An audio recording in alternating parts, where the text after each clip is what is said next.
meminta penjelasan terkait dengan apa yang terjadi dan kronologis yang terjadi terhadap korban.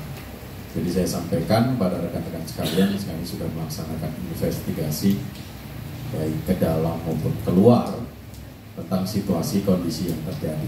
Jadi saya sampaikan sesuai dengan keterangan, baik keterangan yang kita dapatkan dari kemarin ada beberapa saksi yang disampaikan oleh keluarga korban. Kemudian kita mengambil keterangan dari anggota yang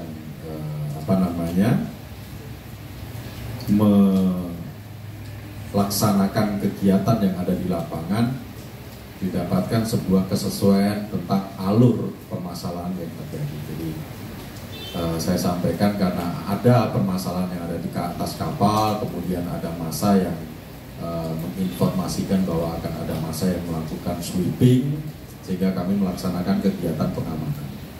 Kemudian korban yang ada dari keterangan memang tidak terlibat dalam kasus pengerusakan barang korban yang meninggal dunia ini.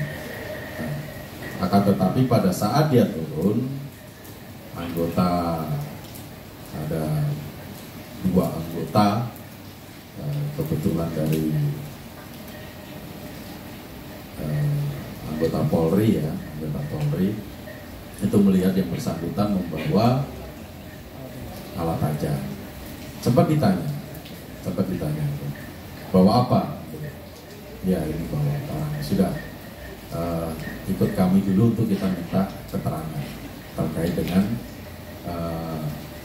senjata tajam yang dibawa. Ini kan protap ya, protap kami dalam melaksanakan kegiatan. Apabila menemui seseorang, kita akan meminta keterangannya terlebih dahulu, sehingga pada waktu itu kemudian dibawalah yang bersangkutan ini untuk menuju ke pos KP3 yang ada di depan. Ya kan, dari kapal dia turun, dilihat ada barang bawaannya, kemudian mari ikut kami untuk kita mintain keterangan. Dia mau ikut terkait dengan diborgol dan lain sebagainya. Kami tegaskan yang bersangkutan tidak diborgol, karena yang bersangkutan juga yang kemarin informasi yang beredar wah dia digrip sama anggota dan lain sebagainya, tidak. Karena yang bersangkutan ini masih bawa ranselnya, masih bawa tas tentengnya, ya kan.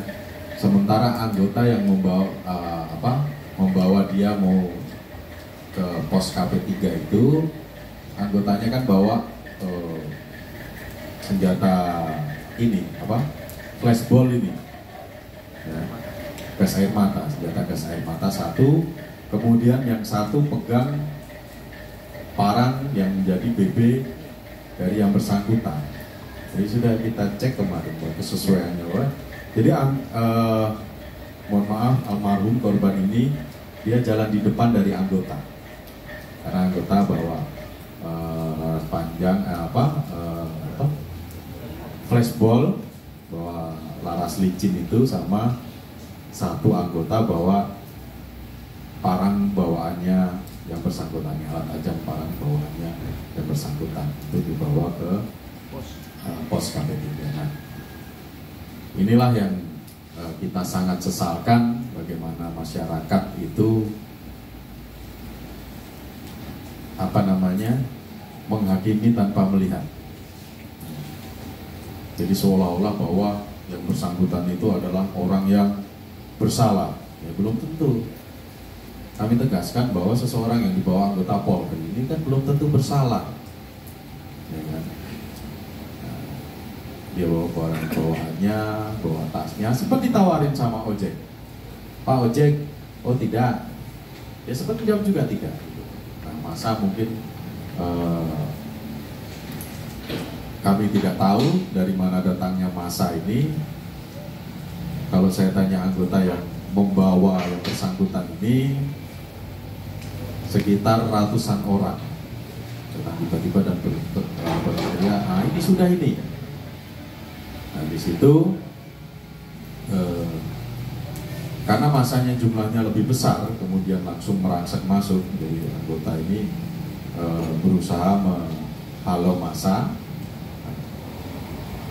Dia tidak melihat lagi korban ini, atau korban lari ke dalam, lari kembali ke dalam ruang kedatangan. Anggota ini karena ini mengamankan korban dari massa, dia larilah juga untuk mengejar yang bersangkutan sambil menutup pintu. Dua orang ini menutup pintu ruang kedatangan itu sehingga massa tidak masuk ke dalam. Kemudian dia kunci pintunya itu. Kemudian dia karena si korban ini lari duluan, anggota ini kan ketinggalan untuk menahan massa ini supaya tidak mengejar kembali. Setelah pintu terkunci, kemudian yang bersangkutan mencari kemana nih korbannya. Yang korban sudah tergeletak di arah ke dermaga ya. Nah, di situ kemudian korban melapor kepada Pak Kabak bahwa ada korban. Langsung diambil inisiatif untuk dibawa ke rumah sakit. Nah, itu yang sebenarnya terjadi berdasarkan dari keterangan baik saksi dari teman-teman korban maupun saksi dari anggota yang ada di lapangan. Sehingga kalau yang bilang kemudian digrep anggota bawahnya, kemudian diborgol, itu saya nyatakan tidak benar. Dan masyarakat kami harapkan juga cerdas dengan menganalisa hal-hal yang terjadi. Bukan kami tidak mau dipojokkan atau dipersalahkan, tetapi itulah fakta yang ada di lapangan, hasil dari investigasi kita. Kalau rekan-rekan punya informasi tentang bagaimana kejadian yang ada, mari kita konfrontirkan. Ya, termasuk kemarin katanya dari keluarga korban, ada Pak yang melihat dia digrep. Setelah kita minta keterangan di sini, dia memberikan keterangan juga dia tidak melihat. Memang iya dibawa oleh anggota, jadi dia tidak melihat lagi. Ya. Kalau melihatnya dihadang massa, iya, katanya iya dihadang massa. Kan benar berarti kita sesuai alur dari awal sampai akhirnya. Ya. Jadi memang yang bersangkutan ini diamankan karena di barang bawaannya itu ada senjata tajamnya berupa panah.